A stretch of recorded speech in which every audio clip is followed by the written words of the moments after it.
quick video here comparing two alternatives to Sony cameras in terms of a hybrid camera that would be good for shooting YouTube videos like this, but also doing photography.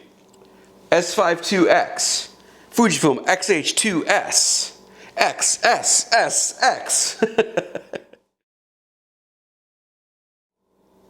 The Fujifilm X-H2s is $2,500 retail. The Panasonic Lumix S5iiX is $2,200 but is on sale for $2,000 US right now.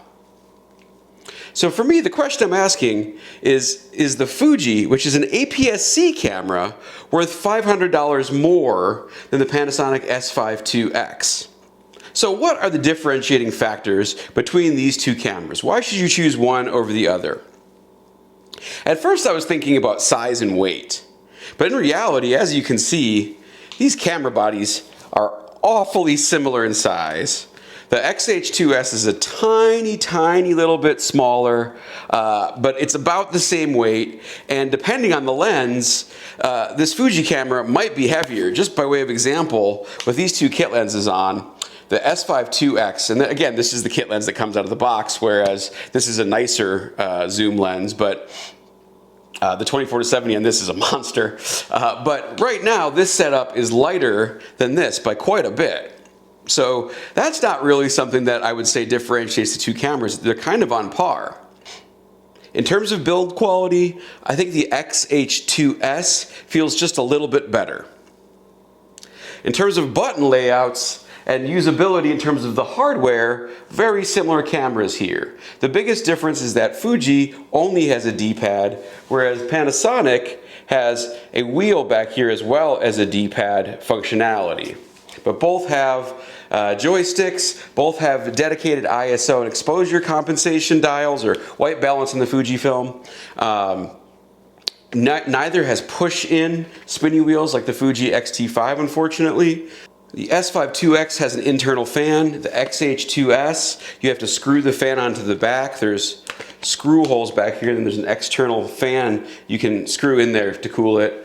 The S5iiX's fans, I don't know if you can see this, I'm using an X-H2, which does not focus well closely, but there's a fan under here. The X-H2s takes a CF Express and an SD. The S5iiX takes two SD cards. In terms of image quality, I do think the S5iiX has a pretty considerable advantage. It's a full frame sensor versus the APS-C sensor in here, which is stacked. And then, of course, the X-H2s has a 40 megapixel sensor that is not stacked. But with this full frame set, 26 megapixel sensor, I believe, you get about the same resolution, maybe a little bit less than the X-H2, but the dynamic range and just sort of stretchability of the files and the cleanliness of the files, lack of noise in the files, is better on this than either camera. That's especially true in video. I'll put a quick little low light clip or two up here so you can see the difference. I think the S5iiX has a pretty considerable advantage in terms of cleanliness of image, just sharpness, cleanliness of image in general, and I've tried it with several lenses.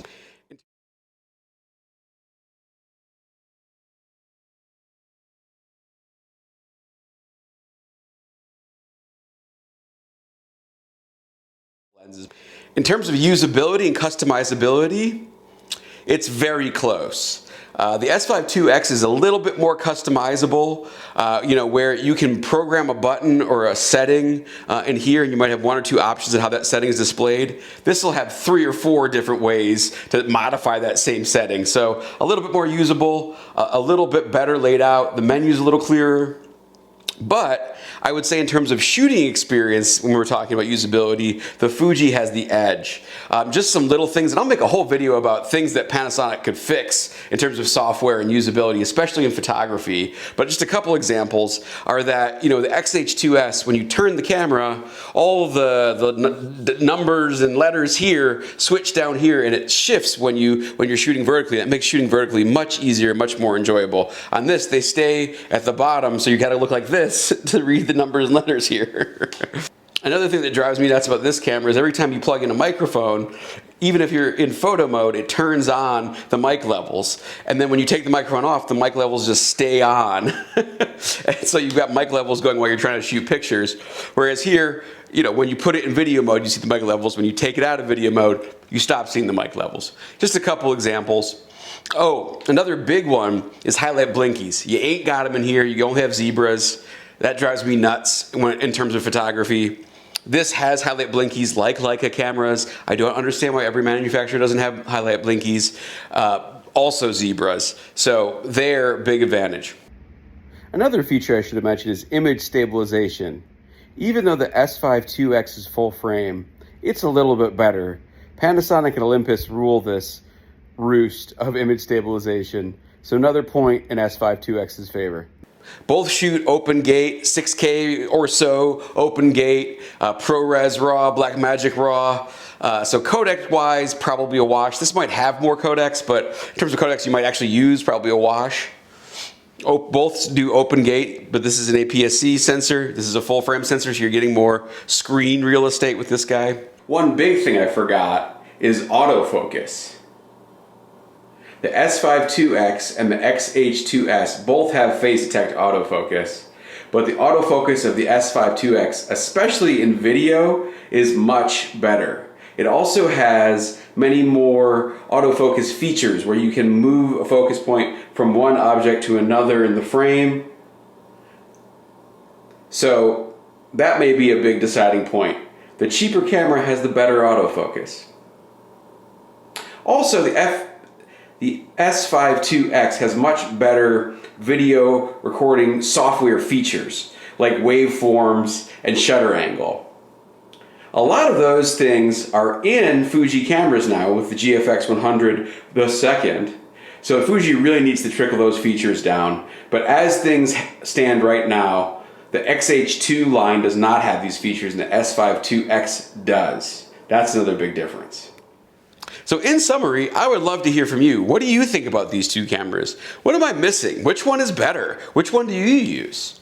For me, in terms of an initial impression, a first impression, this seems like the better value. Right now it's $500 cheaper. It's full frame. It has arguably a little bit more functionality. And you can put Leica glass natively on this. On the other hand, this camera is no slouch. It stands up very well to its full frame competition. The Fuji lenses are excellent, not quite Leica quality, but getting up there, better than Sigma and Tamron and maybe even some native and Nikon and Canon glass. So if you were in the Fuji system, I would say there's no reason to switch. But if you're coming in fresh, I think this guy is the better value. Once again, not sure, first impression here. Would love to hear what you think. Like, comment, subscribe, give me some comments, tell me your thoughts, and I'll see you all in the next one. Bye.